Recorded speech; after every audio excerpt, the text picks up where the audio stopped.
नमस्कार, बहुत बहुत स्वागत है आप सभी लोगों का आज के इस लाइव में। गाजीपुर लोकसभा सीट पे पिछले कई दिनों से लिहो लिहो हो रहा था। कभी हो रहा था कि ब्रजेश सिंह लड़ेंगे, कभी एक सुशील कुमार सिंह का फर्जी लेटर घूम जा रहा था कि भारतीय जनता पार्टी ने इनको प्रत्याशी घोषित कर दिया। कभी भारतीय जनता पार्टी के कार्यकर्ता कह रहे थे बस बस दिल्ली पहुंच गए हैं, मनोज सिन्हा जी त्याग पत्र देंगे, सीधे गाजीपुर में ही आने वाले हैं। तो कभी फलाना तो कभी ढिमकाना, तमाम तोप दागे जा रहे थे भारतीय जनता पार्टी के नेताओं और कार्यकर्ताओं के तरफ से।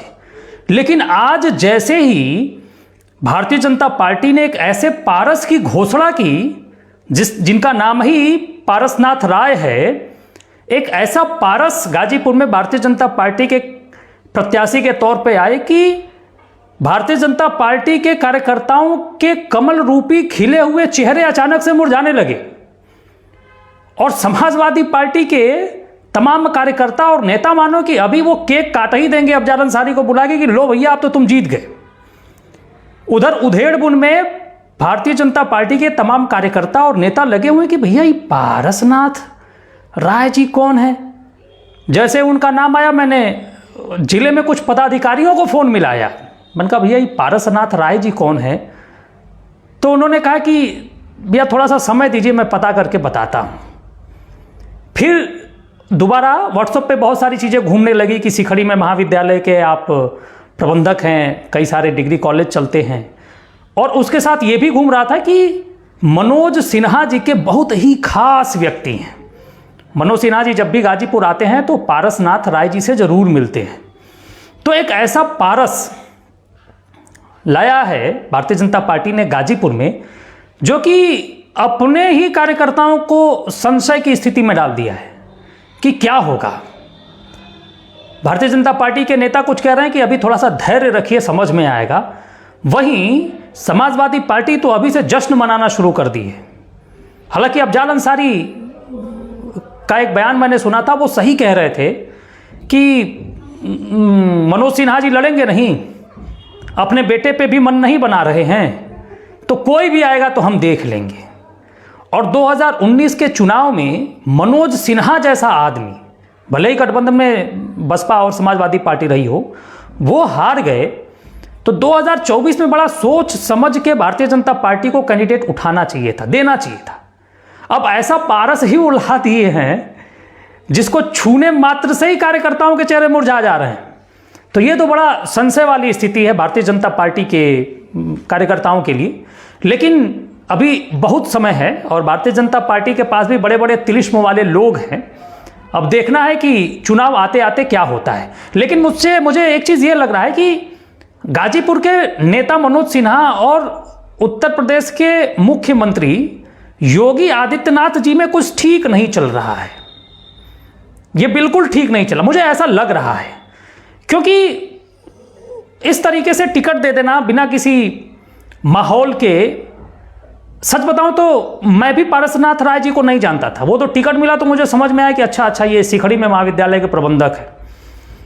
जबकि एक चीज तो ये है कि अफजल अंसारी गाजीपुर लोकसभा चुनाव के गाजीपुर लोकसभा सीट पे एक कह सकते हैं कि एक मजे हुए खिलाड़ी के तौर पे चुनाव लड़ रहे हैं, और उनके सामने उस व्यक्ति को जो शायद ही कभी कोई चुनाव लड़े हों, उनको ला के सीधे खड़ा कर देना, ये जरूर दर्शाता है। और मुझे ऐसा लग रहा है, आप नोट कर लीजिएगा, कि संभवतः गाजीपुर के लोकसभा सीट पे चुनाव के लिए योगी आदित्यनाथ जी न आए, ऐसा मेरा व्यक्तिगत अनुभव ऐसा कह रहा है। शायद ना आए, क्योंकि यह सीट की जिम्मेदारी मनोज सिन्हा जी को, क्योंकि वो भारतीय जनता पार्टी के एक बड़े नेता के तौर पे है।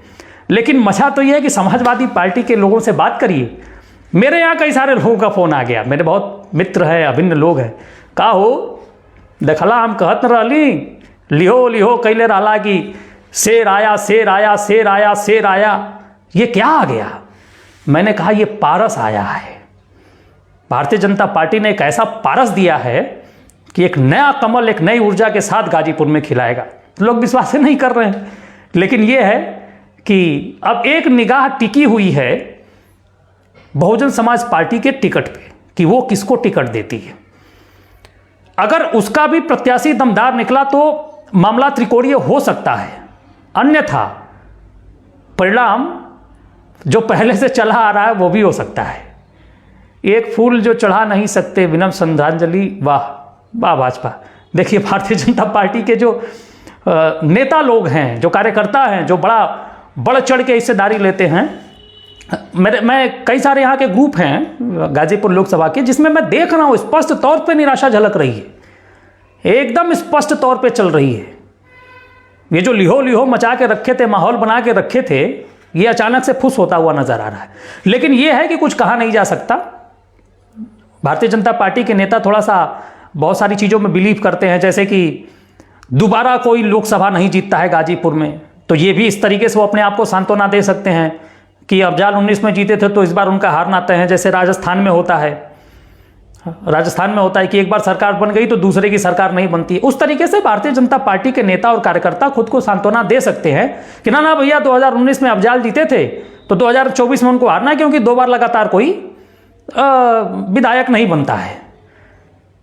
तो ये भी सांत्वना आप दे सकते हैं। फिर वो विश्वास जता सकते हैं शीर्ष नेतृत्व पे कि नरेंद्र मोदी आएंगे या अमित शाह आएंगे तो कोई खेला हो जाएगा। लेकिन ये दिखता दूर दूर तक नहीं है। इससे अच्छा हमें मिला होता, अच्छा विक्की राय जी है। नहीं भैया, बिल्कुल आप भी लगे रहिए, कार्यकर्ता बने रहिए और किसी बहुत बड़े भारतीय जनता पार्टी के नेता के सानिध्य में रहिए। सुबह से शाम तक उनके यहाँ आइए जाइए, विधायक हो चाहे नेता हो चाहे माननीय हो, कुछ भी हो, सांसद हो, उनके साथ लगे रहिए। भाजपा के बहुत कट्टर युवा विरोध जारी कर दिए हैं। अमन सिंह जी का ये कहना है।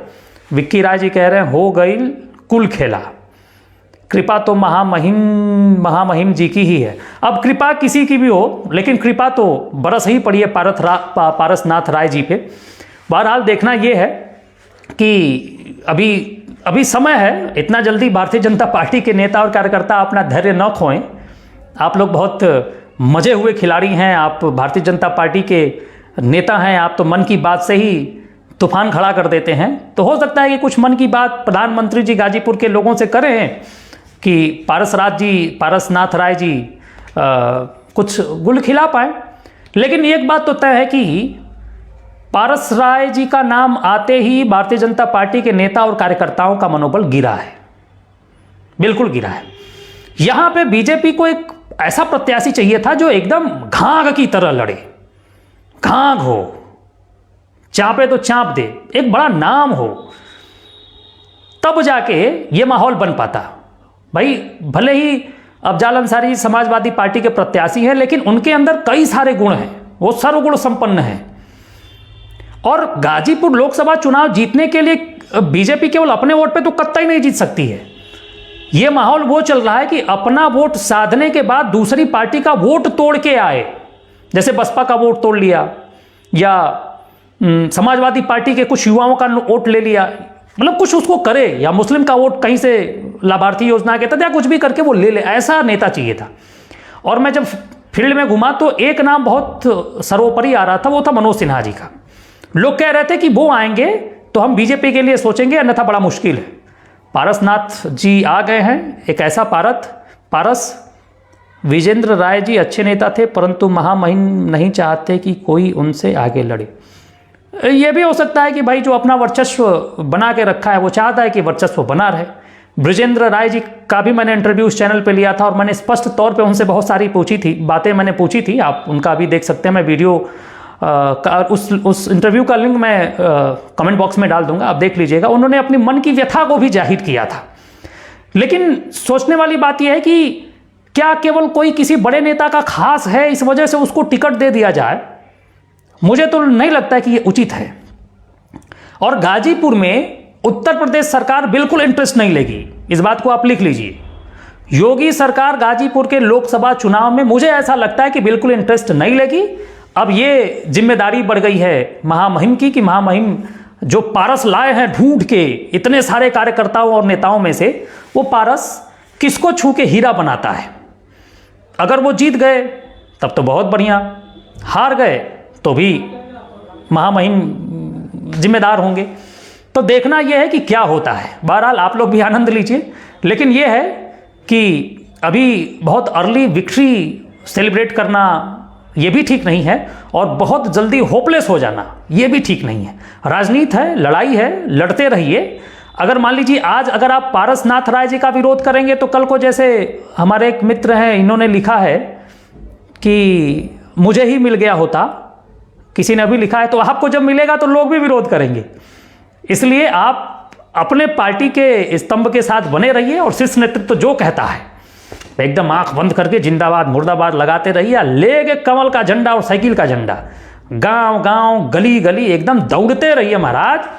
तब आपको 2050 के बाद का जो लोकसभा विधानसभा होगा उसमें आपको टिकट मिलेगा। इतनी जल्दी हार ना मानिए, न रहो न निराश करो मन को, कुछ काम करो, कुछ काम करो, जग में रहकर कुछ नाम करो। यह जन्म हुआ किस अर्थ हो, समझो इसको, यह व्यर्थ न हो। कुछ तो उपयुक्त करो मन को, न रहो न निराश करो मन को, कुछ काम करो, कुछ काम करो, जग में रहकर कुछ नाम करो। तो पारसनाथ राय जी, देखिए क्या होता है। पारसनाथ राय, अफजाल अंसारी और बहुजन समाज पार्टी का जैसे ही भाजपा सपा का तो फाइनल हो गया, जैसे ही बहुजन समाज पार्टी का टिकट आएगा, मोर देन 90% ये क्लियर हो जाएगा कि 2024 का लोकसभा चुनाव कौन जीत रहा है। मैं एक पत्रकार होने के नाते निवेदन करूंगा भारतीय जनता पार्टी के कार्यकर्ता और नेताओं से कि अभी उम्मीद ना हारें, और एक सुझाव मैं दूंगा समाजवादी पार्टी के नेताओं को कि आप इतनी जल्दी अपनी विजय का जश्न भी न मनाएं, क्योंकि अभी महीने 2 महीने का समय है। अब देखिए उसमें क्या होता है। बहरहाल मेरी शुभकामनाएं दोनों प्रत्याशियों के साथ है, जो बढ़िया करेगा, जिसके साथ लोकतंत्र की यही तो खूबसूरती है कि आप कुछ भी हों, आप बलात्कारी हों, आप माफिया हों, आप गुंडा हों, आप सज्जन हों, आप बिल्कुल निरीह प्राणी हों, आप कुछ भी हों, अगर लोकतंत्र के तहत आप चुनाव लड़ रहे हैं और लोगों ने आपको वोट दे दिया तो आप माननीय हो जाएंगे, इसमें कोई संदेह नहीं। लोकतंत्र की यही तो खूबसूरती है। तो आपके सामने 2 प्रत्याशी आ चुके हैं, तीसरा बहुजन समाज पार्टी का आ ही जाएगा। तब यह देखना होगा कि माहौल किस तरफ झुकता है। बहरहाल लोकतंत्र में आप लोकतंत्र का जश्न मनाइए, घर से बाहर निकलिएगा, वोट जरूर दीजिएगा, चाहे किसी भी पार्टी को दीजिए, लेकिन वोट जरूर करिए। पारसनाथ राय बनाम अफजाल अंसारी। बहुत बहुत धन्यवाद। जय हिंद, जय मां भारती।